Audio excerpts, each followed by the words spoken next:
Ayan, good morning mga kapaps na ulan. Ayoko na sana gumawan kanina, naantok pa ako. Tapos, masarap matulog kasi maulan. Kaya pinilit ko na lang gumawan. At tinatapad din na ako pumasok sa trabaho. Kung hindi ako papasok, walang pera. Kung hindi magtatrabaho, walang pera. Ayun mga kapapsis, maya maliligo na ako. Ito, nagkakape. Kape, mga kapaps.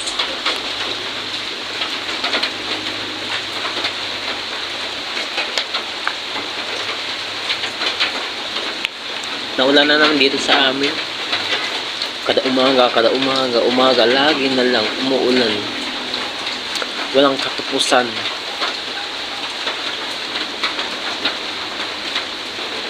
Kaya mga sinampay, ang bagal matuyo. Buti lang naglaba ako ng isang araw bago ako pumasok sa trabaho. Linaban ko muna yung mga damit ko. Ayan. Isusuot ko na mamaya yung linabanan ko. Ayan.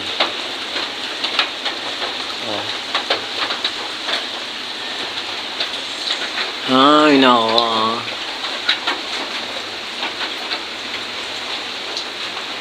Ayan, good morning mga kapaps. Ayan, late na naman ako sa trabaho. Papunta pa lang ako sa trabaho. Nandito ako sa terminal ng tricycle. Late na naman ako.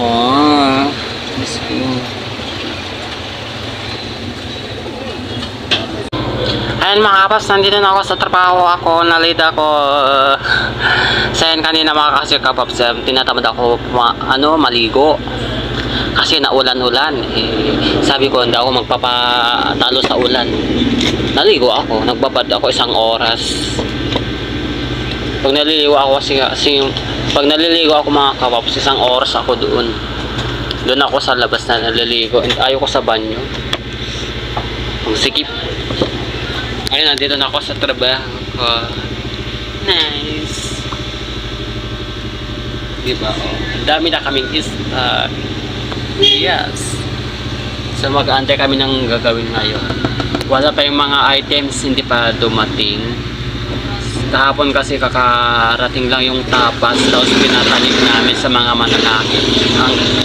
Kaya ngayon ibababa yung pinahihilang items na gagawin namin.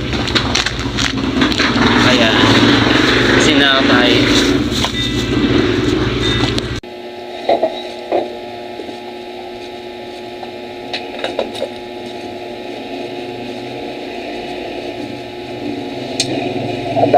Na no.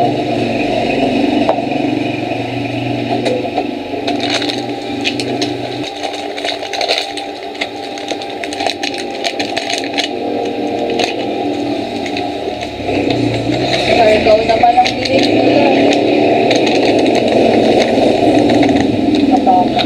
mo kasi may pumutok na bulkan, kaya pa magparalin doon. Tao po. Wala kaming yelo.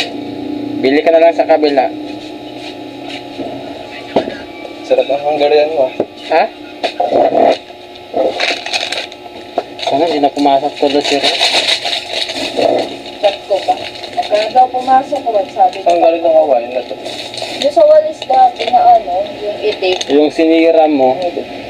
Alit? Yung parang basta yung pinagpapasok.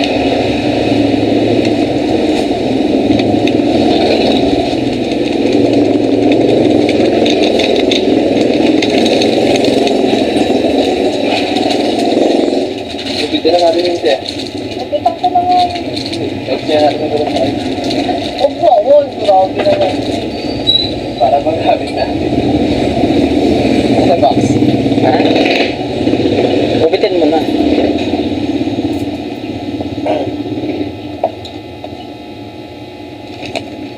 Saan kaya naplatan? Mahal layo ng tulak. Sa highway. Sa ano pa? Sana hindi pa nakalayo sa kanila.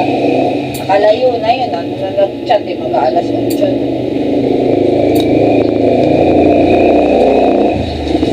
Baka nandiyan na nga yun sa highway na.